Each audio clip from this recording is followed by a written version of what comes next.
सोनवडी हे एक लहान, शांत आणि डोंगराच्या कुशीत वसलेलं गाव. निसर्ग संपन्न, पण एक अजब नियम.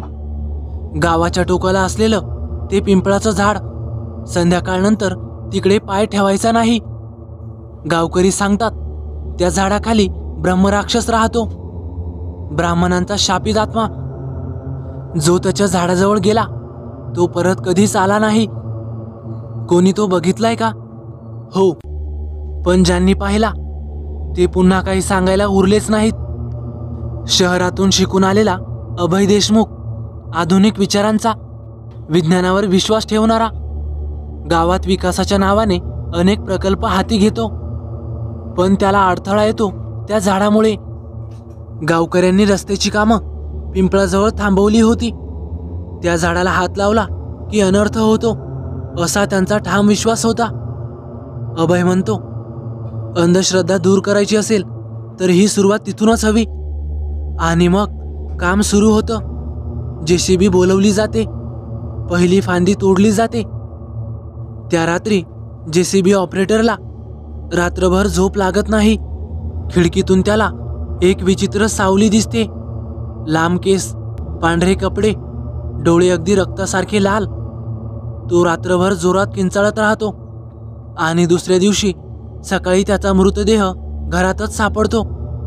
डोळे विस्फारलेले, चेहऱ्यावर भयानक भीती आणि गळ्यावर वळसा घातलेला झाडाचा मणक्या इतका मोठा मुळाचा तुकडा. संपूर्ण गाव हादरतो, पण अभय मात्र अजूनही म्हणतो, योगायोग असतो, विज्ञान हेच खरं. दुसऱ्या रात्री अभयला एक अजब स्वप्न पडतं. एका अंधारलेल्या जंगलात तो एकटाच उभा असतो. समोर येतो तो उंच, रागाने पेटलेला, काळ्या धुरात लपलेला ब्रह्मराक्षस. तो गरजतो, मी शापित ब्राह्मण आहे, तू माझं तपभंग केलंस. मी इथे समाधीत होतो, पण आता मी तुझा विनाश करीन.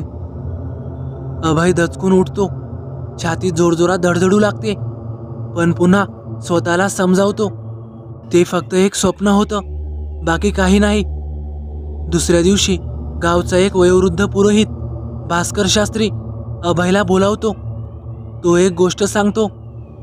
पूर्वीच्या काळात एक ब्रह्मविद्या शिकलेला ब्राह्मण इथे तपश्चर्या करत होता, पण त्याने आपल्या विद्येचा गैरवापर केला. त्याला शाप मिळाला. तो झाला ब्रह्मराक्षस. पिंपळाखाली त्याचं समाधीस्थान आहे. जो त्या जागेचा अपमान करतो त्याचा मृत्यू निश्चित आहे. अभय असतो, पण आतमधून तोही जरा भ्यायलेला असतो. ती तिसरी रात्र. जेसीबीचा पंजा जेव्हा झाडाची मुळं उकरायला जातो, जमिनीखालून अचानक धूर बाहेर येतो.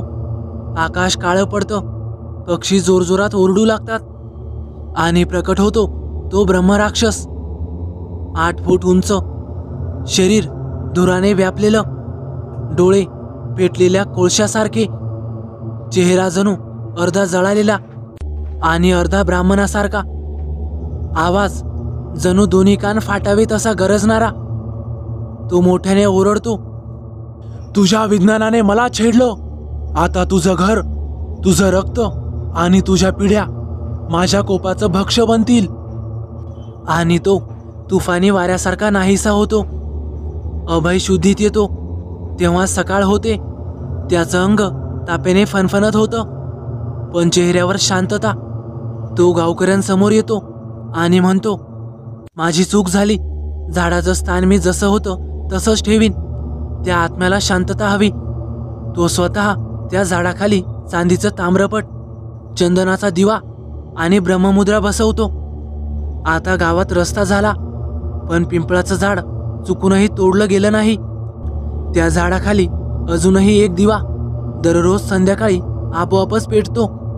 कोणी तिकडे जात नाही, पण सगळ्यांना ठाऊक आहे, ब्रह्मराक्षस अजूनही तिथंच आहे. तो पाहतोय, वाट बघतोय, आणि जो त्याला पुन्हा छेडेल त्याचं नाव त्या झाडाच्या मुळांखाली कोरलं जाईल, तेही कायमचं. तर मित्रांनो, कशी वाटली तुम्हाला ही भयकथा? आवडल्यास नक्की लाईक करा, कमेंट करायला विसरू नका. आणि हो, आपल्या चॅनलला आतापर्यंत सबस्क्राईब केलं नसेल तर नक्कीच सबस्क्राईब करा. तर चला भेटूया पुढच्या व्हिडिओत. धन्यवाद.